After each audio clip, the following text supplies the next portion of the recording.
University हमारे पास दो तीन तरह की यूनिवर्सिटीज़ हैं, public sector universities, private sector universities और मिलिट्री फंक्शन या मिलिट्री कंट्रोल यूनिवर्सिटीज़। जो प्राइवेट सेक्टर है तो वो अगर किसी कंपनी ने, किसी ओनर ने बनाना है तो डेफिनेटली उसको भी सबसे पहले उसका एक्ट रिलेटेड या कंसर्न असेंबली से अप्रूव करवाना पड़ेगा। वो प्रपोज़ल जाएगा, डिस्कस होगा और फिर वो अप्रूव होगा तो देन उस यूनिवर्सिटी की इस्टेब्लिशमेंट हो सकती है, वरना नहीं हो सकती। इसी तरह सरकारी यूनिवर्सिटी है तो उसके लिए भी डेफिनेटली कुछ MPAs अपने अपने इलाके के ज़िम्मेदार होते हैं, तो वो कोई प्रपोज़ल या फिर जो डिपार्टमेंट कंसर्न है, मिनिस्ट्री कंसर्न है, वो प्रपोज़ल भेज देते हैं और असेंबली में और उसका एक्ट पेश किया जाता है और उसको डिस्कस किया जाता है और फिर उसको अप्रूव किया जाता है। तो फिर जाके उस कंपोजिशन में वो एक्ट फिर आपको एम्पावर करता है कि अब आप डिग्री अवार्ड कर सकते हैं, अब आप एकेडमिक प्रोग्राम शुरू कर सकते हैं, अब आप ये तमाम चीज़ें, एक लिस्ट होती है जो वो आप कर सकते हैं। तो तब जाके कोई इदारा या कोई यूनिवर्सिटी बन सकती है। उसी की सारी पर्सपेक्टिव में, उसी में गिवन जो उसका लेआउट है, जो स्केच है, वो सारा कुछ उसमें गिवन होता है। तो तब जाके इदारा या यूनिवर्सिटी वजूद में आती है। हमारे पास मिनिस्ट्री जैसे एजुकेशन मिनिस्ट्री है, हायर एजुकेशन, वो भी लाइफ स्टॉक मिनिस्ट्री के अंदर भी यूनिवर्सिटीज़ हैं, एग्रीकल्चर मिनिस्ट्री के अंदर भी यूनिवर्सिटीज़ हैं, इंडस्ट्रीज़ मिनिस्ट्री के अंदर भी यूनिवर्सिटीज़ हैं, लेकिन ज़्यादातर हायर एजुकेशन के अंडर हैं। तो वो उस मिनिस्ट्री, सरकारी यूनिवर्सिटीज़ या पब्लिक सेक्टर यूनिवर्सिटी अपनी अपनी रेलेवेंट मिनिस्ट्रीज़ के थ्रू उनका एक्ट प्रेजेंट होता है, अप्रूव होता है और तब जाके कोई यूनिवर्सिटी अमल में आती है। यूनिवर्सिटीज़ अगर आपने बनानी है तो उसके लिए एक्ट और चार्टर के वर्ड भी हम यूज़ करते हैं और आर्डिनेंस का वर्ड भी यूज़ करते हैं। आर्डिनेंस इज़ समथिंग कि which is approved by the competent authority. For example president of Pakistan के पास पावर है, लेकिन बहरहाल कोई भी इदारा बनाना है तो उसका पूरा गवर्निंग स्ट्रक्चर डिफ़ाइन करता है उसका चार्टर या उसका एक्ट। वो एक ऐसा डॉक्यूमेंट होता है जिसमें उसमें बताया गया होता है कि इस इदारे में दो चीज़ें बड़ी इंपॉर्टेंट है, एक प्रिंसिपल ऑफिसर्स कौन होंगे और दूसरा अथॉरिटीज़ क्या होंगी। प्रिंसिपल ऑफिसर्स के अंदर भी फिर दो चीज़ें मेंशन्ड है, उसकी लिस्ट होगी। मिसाल के तौर पर यूनिवर्सिटी चांसलर से शुरू होगा कि चांसलर इसका कौन होगा, प्रो चांसलर कौन होगा, वाइस चांसलर कौन होगा, प्रो वाइस चांसलर कौन होगा, डीन्स कौन होंगे और फिर इन तमाम के अख्तियारात क्या होंगे। यानी इनकी अपॉइंटमेंट का प्रोसीजर भी लिखा हुआ है, वाइस चांसलर अपॉइंट करने का प्रोसीजर एक्ट में डिटरमिन्ड है, डीन अपॉइंट करने की पावर किसकी है और किस तरह से वो अपॉइंट होगा और उसके पावर्स क्या होंगे। तो ये सारा कुछ एक्ट में, यानी जो हम कहते हैं कि पार्लियामेंट का काम कानून साजी करना है, तो बेसिकली इस तरह के ये वो कानून है जो वो बनाते हैं। वहाँ पे मेंबरान असेंबली बैठे होते हैं, उन्होंने उस एक्ट को डिस्कस करना होता है और उसको अप्रूव करना होता है। तो एक तरह से इनडायरेक्टली, यानी जो मेंबरान असेंबली को हमने इलेक्ट किया होता है, तो हम इनडायरेक्टली खुद अपने इदारों के कानून बना रहे हैं। दूसरे नंबर पे एक्ट में जो डिटरमिन यूनिवर्सिटी के पर्सपेक्टिव से होता है वो अथॉरिटीज़ होती हैं। अथॉरिटीज़ मिसाल के तौर पर सेनेट है, सिंडिकेट है, एकेडमिक काउंसिल है, फाइनेंस एंड प्लानिंग कमेटी है, बोर्ड ऑफ फैकल्टीज़ है, बोर्ड ऑफ स्टडीज़ है, ASRB जिसको हम advance studies and research board कहते हैं। तो इन तमाम अथॉरिटीज़ की दो तीन चीज़ें गिवन है। नंबर 1 कि इनकी कंपोजिशन क्या होगी, यानी इनके मेंबर कौन होंगे, उनका टेन्योर क्या होगा। नंबर 2 इनकी अथॉरिटीज़ क्या है। नंबर 3 सम टाइम कहीं पे डिटरमिन होता है कि भी इसकी फ्रीक्वेंसी कितनी होगी, साल में कितनी मीटिंग्स होनी है और इसका कोरम क्या होगा। तो जो कंपोजिशन है वो बताता है कि मेंबर्स कौन होंगे। तो मेंबर्स के भी दो टाइप्स होते हैं। मिसाल के तौर पर यूनिवर्सिटी की सिंडिकेट की अगर हम बात कर लें, जो आमतौर पे जो हमारी सरकारी यूनिवर्सिटीज़ हैं उनमें हम सिंडिकेट का वर्ड, जो प्राइवेट यूनिवर्सिटीज़ हैं वहाँ पे हम बोर्ड ऑफ गवर्नर्स का वर्ड यूज़ करते हैं। तो इनमें दो तरह के मेंबर होते हैं। एक मेंबर होते हैं जो मेंबर बाय नेम होते हैं और उनका टेन्योर भी होता है, नॉर्मली 3 साल का टेन्योर होता है। दूसरा मेंबर बाय डेजिग्नेशन होते हैं जिनको हम एक्स ऑफिशियो मेंबर होते हैं और वो टेन्योर के बगैर होते हैं क्योंकि ज़ाहिर है वो सीट से रिलेटेड होते हैं। सिंडिकेट का चेयरपर्सन वाइस चांसलर होता है, तो जो भी वाइस चांसलर की सीट पे बैठा होगा, जो उस जिम्मेदारी जिसके पास होगी वही उसको चेयर करेगा। प्रो वाइस चांसलर सिंडिकेट का मेंबर है तो जो भी होगा उस पर किसी का नाम नहीं लिखा, whoever will be there on that position, तो वो सिंडिकेट का मेंबर होगा। इसी तरह secretary for example education and finance, ये भी एक्स ऑफिशियो मेंबर है, मेंबर बाय डेजिग्नेशन है, नो टेन्योर।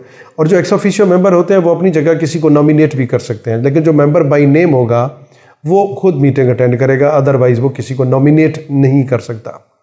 तो दैट इज़ द कंपोजिशन। इसमें डिफरेंट कंपोजिशन होती है, हमारे पास डिफरेंट मॉडल्स हैं, लेकिन वो बड़े क्लियरली उन्होंने डिफ़ाइन किया हुआ है कि इस अथॉरिटी की पावर्स क्या है और उन अथॉरिटीज़ की पावर को कोई पर्सनली यूज़ नहीं कर सकता, कोई शख्स यूज़ नहीं कर सकता।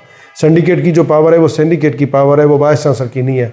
वाइस चांसलर के पावर अलग से उसके चैप्टर में उस लिखे हुए हैं, जहाँ उसकी अपॉइंटमेंट का क्राइटेरिया है तो उसके फ़ौरन बाद उसके पावर्स हैं। लेकिन आमतौर पे जो एक्ट होता है या जो इदारे बनाए जाते हैं उनमें किसी शख्स को अख्तियार ज़्यादा देने की बजाय किसी फोरम को दिए जाते हैं। मसलन डिपार्टमेंट का हेड चेयरमैन है या चेयरपर्सन है, तो चेयरपर्सन से ज़्यादा बोर्ड ऑफ स्टडीज़ बाख्तियार है, किसी डीन से ज़्यादा बोर्ड ऑफ फैकल्टी बाख्तियार है, किसी वाइस चांसलर से ज़्यादा सिंडिकेट बाख्तियार है। वाइस चांसलर सिंडिकेट को चेयर करता है नॉर्मली।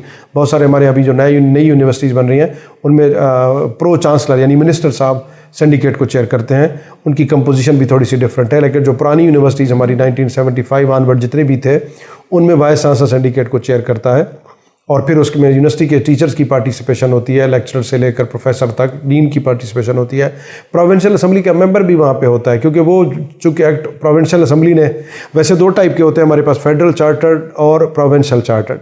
जिनको एक्ट या चार्टर प्रोविंशियल असेंबली ने अप्रूव करके दिया है वो प्रोविंशियली चार्टर्ड यूनिवर्सिटीज़ कहलाती हैं, और जो नेशनल असेंबली से जिनका एक्ट अप्रूव हुआ होता है उनको हम फेडरली चार्टर्ड यूनिवर्सिटीज़ कहते हैं। तो वहाँ पे उनका चांसलर प्रेसिडेंट ऑफ पाकिस्तान होता है। प्रोविंशियल में governor of the province is the chancellor of the university. वैसे जितने भी गवर्निंग मॉडल्स हैं डेफिनेटली दे आर डिफरेंट, उनका इम्पैक्ट थोड़ा बहुत डिफरेंट हो सकता है। मैं समझता हूँ कि पाकिस्तान में इस पे काम होना चाहिए, क्योंकि 40-45 साल पुराना जो आपका एक्ट था, अब उसमें मॉडिफिकेशन भी आती रही हैं, उसमें चेंजेस भी आती रही हैं, लेकिन मैं समझता हूँ इसमें कुछ मज़ीद यूनिफॉर्मिटी की ज़रूरत है। एक बहुत बड़ी अच्छी चेंज जो आई है 2014 में हमारी यूनिवर्सिटी के सिंडिकेट में, जहाँ पे मसलन 4 लोग, एक लेक्चरर से लेकर प्रोफेसर तक थे, तो उसमें एक अमेंडमेंट सजेस्ट की गई कि वो एक विमेन उनमें होना चाहिए। सेनेट से 2 मेंबर्स आते थे तो सजेस्ट किया गया कि एक विमेन आना चाहिए। That was an act of fair representation of women act 2014 Punjab assembly ने अप्रूव किया था। उनमें तमाम पंजाब की न सिर्फ यूनिवर्सिटियों के बल्कि पंजाब के जितने भी इदारे थे, जितने उनके बोर्ड ऑफ गवर्नर्स थे, उनके अंदर उन्होंने इस जहाँ 2 या 3 अशखास थे तो उन्होंने ब्रैकेट में एक विमेन या एक फ़ीमेल का इजाफा कर दिया, जिसमें 21-22 यूनिवर्सिटीज़ थी, बाकी 40-44 और इदारे भी थे पंजाब के। तो 66 इंस्टीट्यूशंस ऑफ द पंजाब, उन तमाम के एक्ट में this amendment was made through the act of the fair representation of women act 2014। सो इस तरह से वक्त के साथ साथ बाज़ औक़ात कोई यूनिफॉर्म मॉडिफिकेशन आती है, लेकिन अभी भी गवर्नेंस हमारी बड़ी डिफरेंट है, स्पेशली जो इस पर्सपेक्टिव से कि वाइस चांसलर का चेयर करना, मिनिस्टर का चेयर करना। अभी पिछले साल एक और प्रपोजल भी था कि कोई रिटायर जज या ब्यूरोक्रेट उसको चेयर करे, तो उस पर बड़ा शोर उठा, बड़ी बातें हुई। तो इसके लिए यूनिवर्सिटी के लोग, यूनिवर्सिटी जो गवर्नेंस को समझने वाले लोग, एडमिनिस्ट्रेशन को समझने वाले लोग, इन पे मुश्तमिल एक अच्छी बॉडी हो जो कि इस पे बैठ के इस एक्ट को आज के वक्त के तकाज़ों के मुताबिक, आज के दौर के तकाज़ों के मुताबिक उसकी कंपोजिशन को रिविज़िट करे, उसके पावर्स को रिविज़िट करे, ताकि हम उससे बेहतर हल की तरफ जाएं। तो यूनिवर्सिटी की जो गवर्नेंस है वो और बेहतर हो जाए। दुनिया की अच्छी यूनिवर्सिटीज़ की हमारे पास मिसालें मौजूद हैं। ऑक्सफोर्ड और कैम्ब्रिज जो कि बेसिकली सरकारी यूनिवर्सिटीज़ हैं, उनमें काउंसिल या रीजेंट हाउस उनके पास होता है। MIT और हार्वर्ड है वो प्राइवेट यूनिवर्सिटीज़ हैं, उनके पास बोर्ड ऑफ ट्रस्टीज़ MIT में होता है, बोर्ड ऑफ ओवरसीयर्स होता है उसमें हार्वर्ड यूनिवर्सिटी में।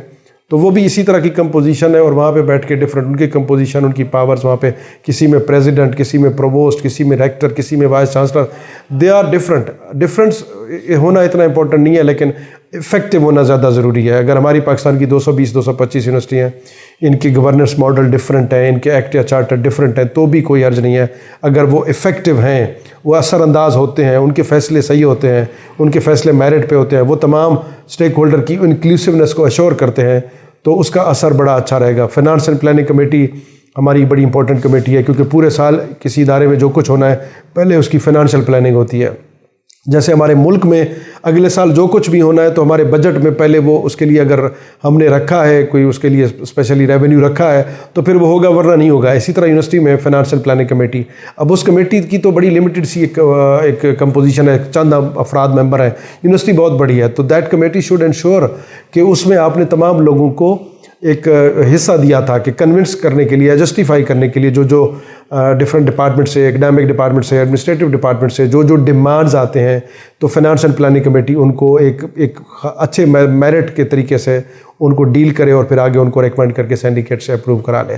तो गवर्नेंस का बड़ा इफेक्ट है मेरे ख्याल से। हमें इसको यूनिवर्सिटी से रिलेटेड लोगों को गवर्नेंस को समझना भी चाहिए, फिर जहाँ जहाँ इशू है तो उनको एड्रेस करना चाहिए, और फिर जो हर चीज़ के लिए आखिरी बात जो बड़ी इंपॉर्टेंट है कि हर चीज़ के लिए एक बड़ी क्लियर सी पॉलिसी होनी चाहिए, और फिर वो पॉलिसी या रूल या regulation whatever that is, that should be applied to everyone in the university. So मेरे ख्याल में फिर उसके बड़े अच्छे असरात होंगे। तमाम चीज़ों के लिए वाज़ेह पॉलिसी होना और इस पॉलिसी का यकसा तौर पर सब के लिए लागू होना, ये एक अच्छी गवर्नेंस की बड़ी शर्त है। इस्लामी यूनिवर्सिटी बहावलपुर का एक्ट 1975 में पंजाब असम्बली में एक ही दिन में इस्लामी यूनिवर्सिटी का और BZU के एक्ट अप्रूव हुए थे। इसमें फिर आप कुछ मॉडिफिकेशन, मसलन प्रो वाइस चांसलर बाद में आया, ये जो fair representation of women act बाद में आया, कुछ इस तरह की छोटी छोटी सी मॉडिफिकेशन आती नहीं जो हम इनकॉर्पोरेट करते रहे। अभी रिसेंटली भी हमारे सिंडिकेट ने कुछ और प्रपोजल, जैसे डीन अपॉइंटमेंट क्राइटेरिया था तो एक्ट में गिवन था, उसको भी मॉडिफिकेशन के लिए एक अप्रूवल या रिकमेंडेशन भेजी है जो कि सेनेट के थ्रू चांसलर को जाएगा, और फिर अल्टीमेटली एक्ट में मॉडिफाई अगर अप्रूव हुआ तो वो हो जाएगा। IUB के एक्ट में IUB की सबसे जो पावरफुल बॉडी है वो सिंडिकेट है, 2 सेनेट भी एग्जिस्ट करता है, लेकिन senate, syndicate, finance and planning committee, ASRB, academic council, इन सब की जो डिस्क्रिप्शन है वो नीचे लिंक मैं दे रहा हूँ, जहाँ पे आप IUB का एक्ट देख सकते हैं। एक्ट बजाते खुद एक लिमिटेड डॉक्यूमेंट होता है, 20-25 पेज का होता है। फर्दर फिर एक्ट आपको एम्पावर करता है कि आप रूल्स बनाएं, रेगुलेशंस बनाएं, स्टैट्यूट्स बनाएं, और जैसे सिंडिकेट की जो पावर्स हैं तो सिंडिकेट उन पावर को यूटिलाइज करते हुए फैकल्टी अपॉइंटमेंट क्राइटेरिया तय करती है, फैकल्टी प्रमोशन क्राइटेरिया तय करती है, तो वो सब कुछ इसमें गिवन है। बाकी हर बॉडी की जो पावर्स हैं उसकी डिटेल्स को इंशाल्लाह हम आने वाले वीडियोस में अलग अलग, क्योंकि एकेडमिक काउंसिल इटसेल्फ एक बड़ी जिम्मेदार सी बॉडी है। फाइनेंस एंड प्लानिंग कमेटी जिसको मैं समझता हूँ, चूँकि अगला जो हमारा जो फाइनेंशियल ईयर है 1 जुलाई से लेकर 30 जून तक जो कुछ होना होता है वो हमारा बजट डिटरमिन करता है। अगर बजट में नहीं है कोई चीज़, एक कमरा भी बनाना है, अगर बजट में उसके लिए हमने रखा है, उसके लिए पैसे रखे हैं तो वो बनेगा, वरना नहीं बनेगा। एक सीट आपने रखी है तो वो एडवर्टाइज होगी, उस पर बंदा अपॉइंट होगा, वरना नहीं होगा। सो इन तमाम बॉडीज़ की जो अलग अलग से जो जिम्मेदारियां हैं और कंपोजिशन है, इंशाल्लाह हम आने वाले वीडियोज़ में इनको भी डिटेल से अलग अलग करके डिस्कस करेंगे।